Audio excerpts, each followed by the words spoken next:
Incompatible Formats. An original story written and performed by William Baker. The flicker of home movies flashes across my computer screen.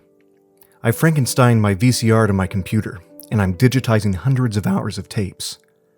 Even with all the advancements in technology, analog video can never look right when viewed in digital formats. They are incompatible technologies. Everything will always appear as a ghostly faded image. This digitization effort is part family project, part history project. I've spent the last few weeks researching my hometown to tell the story of what it was before it became what it is now, unrecognizable. It's Christmas in a few days, and my family has left town ahead of the holiday with my promise to join them before Christmas. My deadline is fast approaching, and all I have are blank pages. I wanted some time to myself without distraction as I sift through all these tapes. I pop another one in. How fitting. Christmas, 1991. Visit Santa one day only at the VFW. My dad was manning the camera. There's Santa, and there I am, a hesitant-looking 4-year-old on his lap. The camera pans around the room. I wonder who all these people are. I'll need to put a call out on the town's Facebook page to see if anyone can help me track down all of these people. I stop the tape. It's a lot of daunting work. I have my memories to call on, of course, but by the time I was in high school, things were changing drastically. I'm trying to dive into others' memories, their recollections, old census records, archived newspapers, local history books, museums. I've spent the day in my office, but inspiration just isn't coming. Night falls, and I decide on a change of scenery for some field research. Because even though I needed quiet, now things here are too quiet, too still.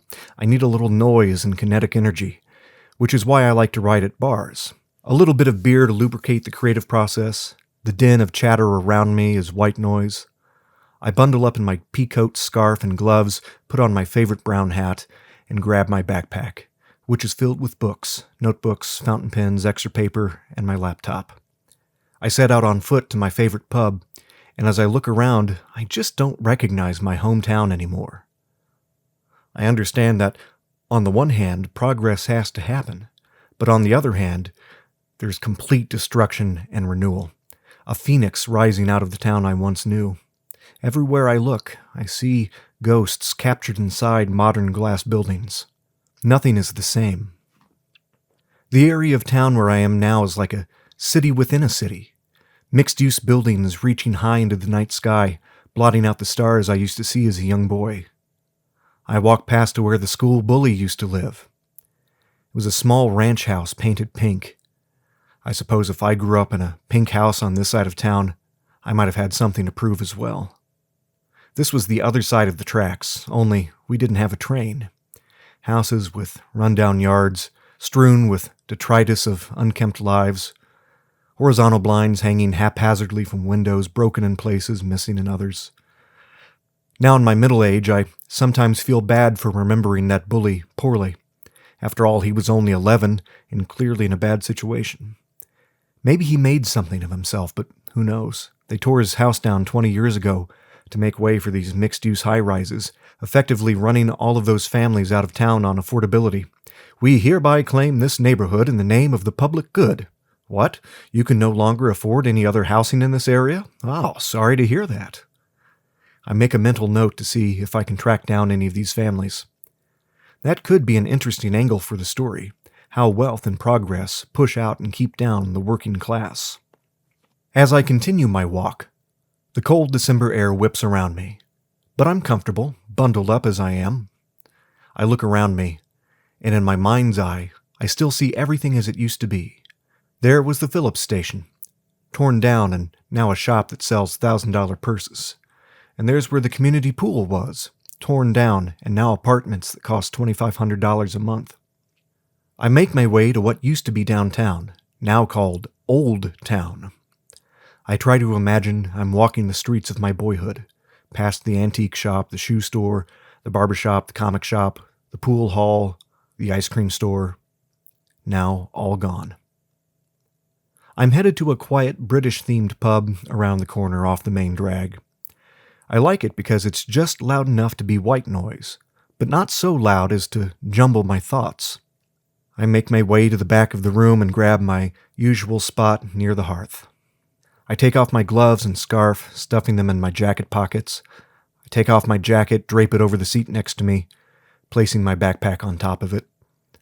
I take out my laptop, settling in for the long haul. I look around for a plug but don't find one. I'll write until my battery dies. My grandfather spent a lot of time at the VFW. It's just a bunch of old men gossiping, my grandmother once said. He corrected her. Men don't gossip. We get caught up on the news. As with most of my hometown, the VFW, which itself was housed in the former fire station, is gone, knocked down. Progress. But where I sit in this new building, which is built to look old-worldly, I am almost nearly on top of where my grandfather would get his local news. I can't help but imagine him and me reaching across time, sharing a drink. He used to take me to the VFW all of the time. The men there called me his shadow. I would sit at the bar with him and his buddies, watching them play pull tabs. I don't remember them drinking. They probably were. Likely smoking as well. I don't remember any of that. I just remember being joyous in his company. His shadow. I can still clearly see that old bar, built where once fire trucks used to park. Cinder block walls, dark, drafty, long U-shaped bar in the middle. To the left of the bar was a shuffleboard table. I was fascinated by it, the smooth surface of the wood, the low Budweiser chandelier with its red and yellow stained glass, placed center over the table, yellowed with cigarette smoke, the shiny silver pucks with the bands of color around them, the salt to help those pucks glide across the tabletop. Past the bar was a narrow hallway where the bathrooms and a Pac-Man table were, and past that, a meeting room and back. A lot of good, although faded, memories. My grandpa died a month after I turned 7. I visited him in the hospital on my birthday. He was very sick. We held hands, which was about all the strength he had at the time. My grandpa and I would never go to the VFW again. Never get to go as two adults, man to man. But as I sit here, laptop open, 30 years into the future, white light of a blank Word document making me go snowblind, my mind wanders to him. He lived only a few blocks from here. I think of my grandparents' house, where they raised their 7 children, the house the city raised to make room for progress. How I wish I could go back to those happy, carefree summer days. Sitting on the front stoop, watching the cars, here comes the mailman on foot, exchanging a kind word. The towering evergreen, taller then than the new buildings are now, rustling in the wind. My grandmother's flowers, friendly neighbors, sit and stay a while, have a cookie. I watch the cursor blink, blink, blink, blink. The acoustic guitar player is finishing his set. He plays Rainbow Connection, a song that always touches me. I hear the chime from the door and glance up. Grandpa? I shake my head. No. I've been thinking about him, that's all. I type a few lines, frown, delete. Blank page once again. He really looked a lot like my grandpa. I wonder if one of my uncles is in town. My eyes dart around, hoping to get a better look at whoever it was. That's funny. I don't see him anymore. Curious, I stand up and walk around the bar, checking the blind spots. No one here remotely matches the person I saw. Strange. The kitchen's already closed, so I wonder if he was just looking for something to eat and then left right away, and I didn't see him because I was looking at my computer. That has to be it. I resume my seat in front of my computer. Laughter to my right and behind me, gruff old voices. I glance over my shoulder, nothing back there but the bathrooms. Blink, blink, blink, blink, blink, blink, blink goes my cursor. Another few lines written, still not good. Delete, white screen. I try to squint past its blinding light. It feels like it could just fall in. Clink, clack. Laughter. Clink, ink, ink, ink, ink. Laughter. Muffled men's voices, heckling. Is someone playing shuffleboard? I try writing again, nothing good, just blinding white blank page, more noise. Christmas music is now competing with the musicians' soft acoustic rhythms.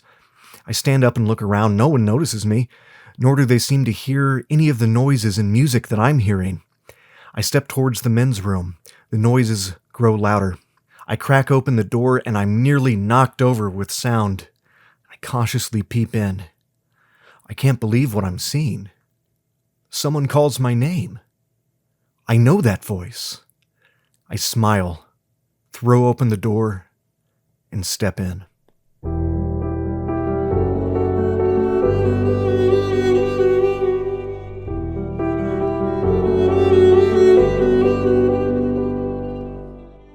Yes, ma'am.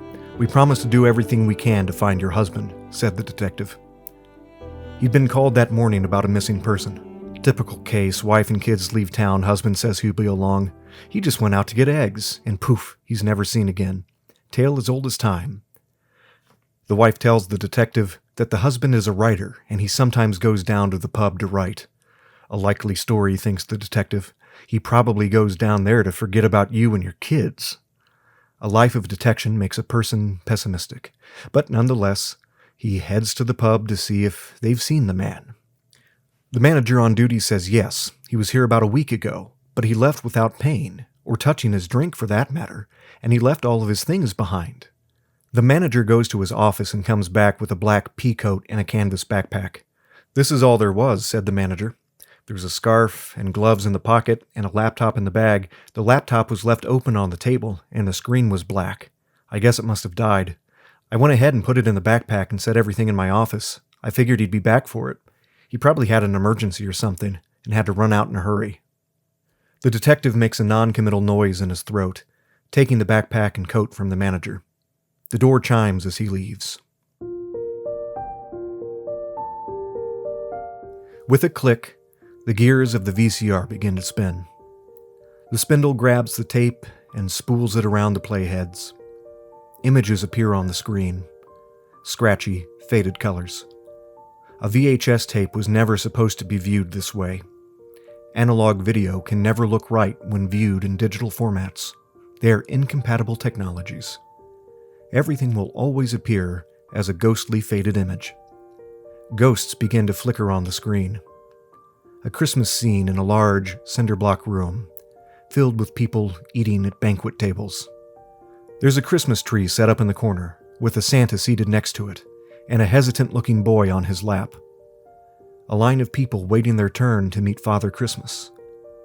The cameraman moves from that large room into a connecting corridor with 2 doors on one side.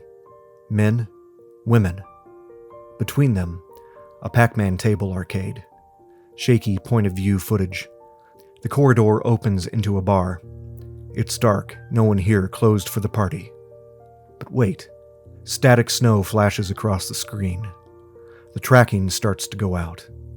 2 men at the bar backs to the camera. On the right, a man with white hair. On the left, a man with a brown hat. Each man has a drink in front of him. The tracking gets worse. The snow gets thicker. The tape ends. The screen turns blue.